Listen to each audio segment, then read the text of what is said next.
नमस्ते। कैसे हो सब? ठीक हो ना? घर पे हो ना? हाँ, अभी हम सब कोरोना का काल झेल रहे हैं।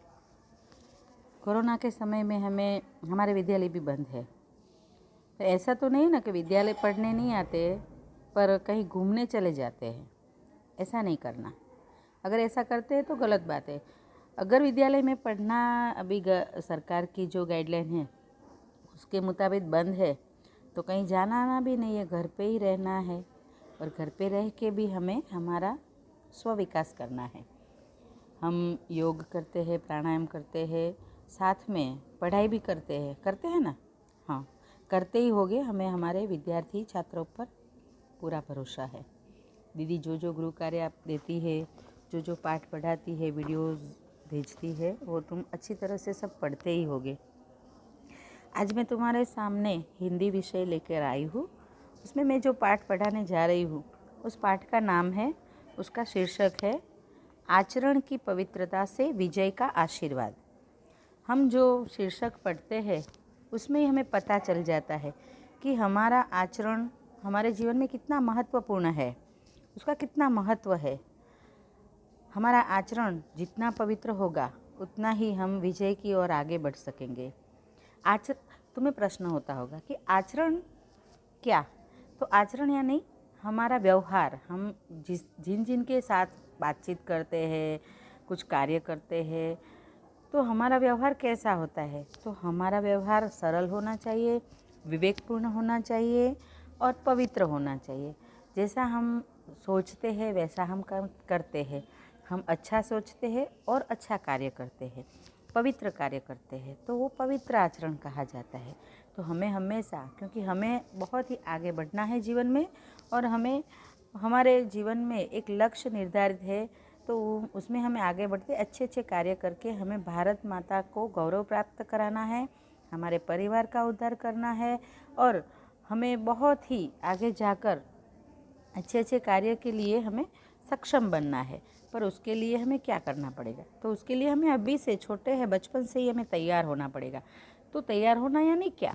तो उसमें हमें हमारा आचरण, हमारा दैनंदिन जो जिनके पास हम बातचीत करते, तो हमारी बातचीत दूसरों, अगर हमारे से बड़े हैं तो उनको पूरे सम्मान के साथ हम बातचीत करते हैं, उनसे उनका मान सम्मान रखते हैं, उनकी आज्ञा का पालन करते हैं, तो वो हमारा पवित्र आचरण माना जाता है। तो जितना तुम पवित्र आचरण रखोगे उतनी तुम्हारी विजय निश्चित है, उतनी तुम्हारी प्रगति निश्चित है। तो आचरण की पवित्रता से विजय का आशीर्वाद मैं पढ़ाती हूँ पाठ, तुम सुनो। कि कुरुक्षेत्र में अर्जुन का भ्रम मिट गया। क्या भ्रम था कि वो मिट गया? तो उनके गांडीव धनुष्य, उनके धनुष्य का नाम क्या था? गांडीव। तो उनके गांडीव धनुष्य व बाण धारण करते ही महारथियों ने सिंहनाद किया। तो महारथियों ने सिंहनाद किया यानी क्या किया? तो उन्होंने वो युद्ध करने के लिए तैयार हुए। यहाँ पर कोई ऐसा वैसा युद्ध करने की बात नहीं हुई, पर महाभारत का कुरुक्षेत्र रण मैदान में युद्ध होने जा रहा है उसकी बात की है। तो सिंहनाद किया यानी कि सभी महारथी, महारथी यानी क्या? तो जो रथ के ऊपर जो महान योद्धा आए, योद्धा जो आरूढ़ थे, तो उनको जो अभी बस घोषणा हो युद्ध की और तुरंत ही युद्ध का प्रारंभ करें, ऐसे जो जो योद्धा है उनको महारथी के नाम से उल्लेख किया है उनका। तो यहाँ उन्होंने भी सिंहनाद किया। जैसे सिंह कैसे नाद करता है, गर्जना करता है, वैसे युद्ध के लिए तत्पर बने। सभी का उत्साह बढ़ गया। दोनों सेनाएं युद्ध के लिए तैयार खड़ी थी। दोनों सेना यानी कौन कौन सी? इस ओर कौरवों की और इस ओर पांडवों की। तो दोनों सेनाएं, क्योंकि अभी जैसे ही शंखनाद होगा, जैसे ही युद्ध के प्रारंभ की घोषणा होगी, तुरंत ही युद्ध शुरू हो जाएगा। इसलिए दोनों सेनाएं युद्ध के लिए तैयार थी। उसी समय धर्मराज युधिष्ठिर ने क्या किया पता है तुम्हें? उसी समय धर्मराज युधिष्ठिर अपने रथ से उतर गए। तो युद्ध का नियम होता है कि युद्ध रथ में जब आरूढ़ होते हैं तब वो ऐसे चालू युद्ध होता है। जब युद्ध शुरुआत हो गई तो वो अपने रथ से उतर नहीं सकते, और अगर उतर जाते हैं तो उनके जीवन पर भी जोखिम आ जाता है, कहीं से उनके ऊपर भार हो जाता है, इसलिए कोई अपना रथ नहीं छोड़ता। और यहाँ तो बस युद्ध प्रारंभ होने वाला है और एकाएक युधिष्ठिर ने तो अपने रथ से ही वो तो नीचे उतर गए। कवच व शस्त्रों को छोड़कर कौरवों की सेना की ओर हाथ जोड़कर पैदल चल पड़े। युद्ध के समय में दुश्मन की सेना की ओर अगर ऐसा कोई चल पड़ता है तो क्या क्या तर्क किया जाता है, तुम समझ सकते हो। यह देखकर अर्जुन व उनके भाई भी उनके साथ साथ व श्री कृष्ण तथा अन्य राजागण भी पीछे चल पड़े। युधिष्ठिर आगे निकल गए तो देखो कितना विश्वास है, सबको इतना विश्वास था कि युधिष्ठिर, धर्मराज युधिष्ठिर ऐसा कुछ आचरण करेंगे ही नहीं, वो जो भी करेंगे वो अच्छा करेंगे। इसलिए यह देखकर अर्जुन और उनके सभी भाई और श्री कृष्ण भगवान भी उनके पीछे चल पड़े। इस दृश्य को देखकर दोनों सेनाओं में विलक्षण भ्रम फैलने लगा। देखो अभी सभी भाई और श्री कृष्ण चल पड़े तो यहाँ देखकर दोनों सेनाओं में जो सैन्य थे तो सैनिक और वो सब भी विलक्षण भ्रम में वो एक हो गया, फैल गया कि क्या हो रहा है ये, अभी युद्ध शुरू होने जा रहा है और धर्मराज युधिष्ठिर जो सबसे बड़े भैया है तो वो अगर ऐसे ही हथियार नीचे रख के ऐसे निकल पड़ते तो उसको क्या माना जाता है। तो कौरवों में भी यह भाव पनप उठा कि युधिष्ठिर भयभीत हो गए हैं। तो ऐसे पनप उठा यानी उद्भव हुआ कि ओ हमारी सेना देखकर, हमारी बहुत ही बड़ी विशाल सेना को देखकर ये युधिष्ठिर तो डर गया और युधिष्ठिर ने क्या किया कि हमारी ओर ऐसे दया की याचना करने के लिए निकल गए हैं। तो ऐसा उनमें भ्रम पनपने लगा। अब उनकी हिम्मत टूट गई, वे क्षमा याचना करने जा रहे हैं और क्या क्या सोचने लगे पता है कि अब युधिष्ठिर की और सभी पांडवों की हिम्मत टूट गई है और हमारी ओर आ रहे हैं तो क्षमा याचना करने के लिए आ रहे कि हमें माफ़ कर दो, हमने तुम्हारे साथ युद्ध करने का सोचा वगैरह वगैरह। अतः वे प्रसन्न होकर अपनी ध्वजाएं फहराने लगे और अधूरी बात देखो कभी कभी ऐसा होता है कि हम जब पूरा कुछ सुनने नहीं थे, आधा अधूरा सोच के हम ऐसा कुछ भ्रम पैदा कर लेते हैं। यहाँ भी ऐसा ही कुछ हुआ है। यहाँ क्या हुआ है कि वो लोग तो बहुत ही प्रसन्न हो गए। कौन प्रसन्न हो गया? कौरव की सेना और कौरव, और प्रसन्न होके एकदम वो तो बहुत ही खुश हो गए, आनंदित हो गए और अपनी अपनी ध्वजा फहराने लगे कि वो युद्ध के पहले ही उन्होंने तो अपना हथियार नीचे रख दिया है और हमारे शरण में आ रहे हैं। पांडवगण भी चकित हो गए। पांडवगण भी जो भी बाकी थे उनके सैन्य में वो भी चकित हो गए। चकित होना यानी आश्चर्य में पड़ जाना। तो ये क्या हो रहा है?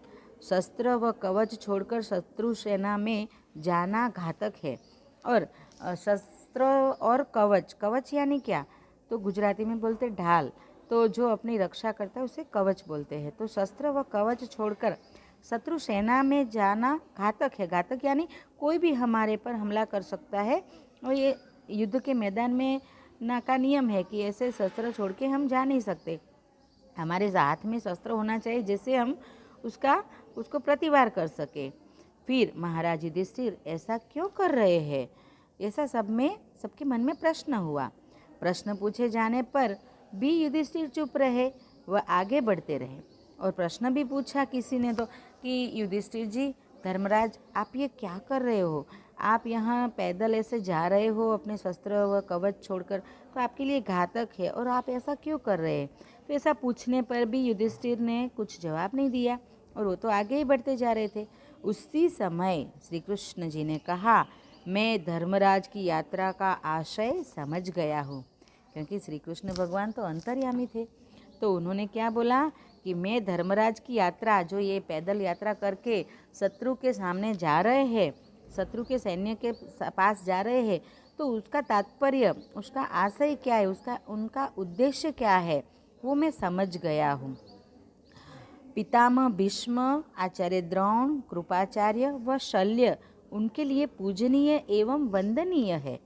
तो उन्होंने क्या बोला कि कौरवों की सेना में कौन कौन था? तो कौरवों की सेना में भीष्म पितामह थे, जो दादाजी है, आचार्य द्रोण थे, कृपाचार्य भी थे और शल्य भी थे। तो वो सब इनके लिए पूजनीय और वंदनीय थे। अतः युद्ध प्रारंभ करने से पूर्व उनको सम्मान देकर आज्ञा मांगना व आशीर्वाद प्राप्त करना नितांत आवश्यक है। तो ये तो पूजनीय और वंदनीय है, वडील है, तो उनका अगर कोई भी कार्य करते हैं, हमारी संस्कृति में, हमारी भारतीय संस्कृति में, हमारी परंपरा में है कि हम आज भी कोई भी कार्य करते हैं तो हम हमारे वडीलों के, हम हमारे घर में जो भी बुजुर्ग हैं, हमारे दादा दादी, हमारे माता पिता, हमारे जो भी बंधु भगिनी हमारे से बड़े हैं, उनको उनका आशीर्वाद लेते हैं, उनकी आज्ञा मानते हैं और उसके बाद हम कार्य करते हैं, उसका प्रारंभ करते हैं। तो इसीलिए वो जा रहे हैं। पूज्य जनों को सम्मान देना मानव का धर्म है। तो उनके पैर छूते हैं, उनका आशीर्वाद लेते हैं और उनकी आज्ञा मांगते हैं, तो वो उनको सम्मान दिया माना जाता है। तो वो मानव का धर्म है। उसके अभाव में उन्हें शाप मिल सकता है। तो अगर हम हमारे जो पूज्य जन हैं उनका आशीर्वाद नहीं लेते, उनकी आज्ञा नहीं मांगते, तो क्या हो जाता है? तो उसके अभाव में शाप भी मिल सकता है। भाव विभोर पांडवगण भी तेजी से उधर चल पड़े। और ऐसा समझ के, श्री कृष्ण की ऐसी बात समझ के, अभी भाव विभोर पांडवगण जो भी उनके पक्ष में थे वो भी एकदम तेजी से उधर चल पड़े। शत्रु सेना के बीच में चलकर युधिष्ठिर पितामह भीष्म के पास जा पहुँचे तथा दोनों हाथ से उनका चरण स्पर्श व वंदन करते हुए कहा।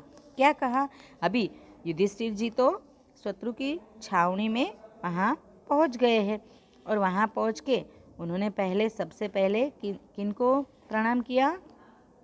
तो भीष्म पितामह जी को प्रणाम किया और दोनों हाथ ऐसे जोड़ के चरण स्पर्श करके वंदन करते हुए उन्होंने कहा, पितामह आप मेरे एक अजेय, पूजनीय तथा वंदनीय अपने वंश के अति वरिष्ठ व्यक्ति है। वरिष्ठ व्यक्ति यानी बहुत ही बुजुर्ग, सबसे बड़े व्यक्ति हो।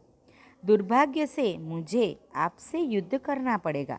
मुझे आपसे युद्ध करना नहीं अच्छा लगता, क्योंकि आप मेरे परिवार के पूजनीय, वंदनीय और वरिष्ठ व्यक्ति हो। फिर भी मेरा दुर्भाग्य है कि मैं आपसे युद्ध कर रहा हूँ। अतः यानी कि आपसे विनम्र निवेदन है कि मुझे आज्ञा प्रदान करे तथा अपना स्नेहाशीष प्रदान करे। ये मेरा दुर्भाग्य है वो कि मुझे आपसे युद्ध करना पड़ रहा है। फिर भी आपसे विनम्र निवेदन करता हूँ कि मुझे आप आज्ञा प्रदान करो कि मैं युद्ध का प्रारंभ करूँ और अपना स्नेहाशीष प्रदान करे। स्नेहाशीष यानी स्नेह भरा आशीष, क्योंकि मैं आपका पौत्र हूँ, तो आपके पौत्र के हिसाब से, पौत्र के दायित्व से आप मेरे पूजनीय, वंदनीय वडील है। तो आप मुझे स्नेह के साथ आशीर्वाद दे कि मेरा विजय हो। भीष्म जी ने कहा, युधिष्ठिर तुम्हारे आचरण ने सिद्ध कर दिया है कि तुम नर रत्न हो।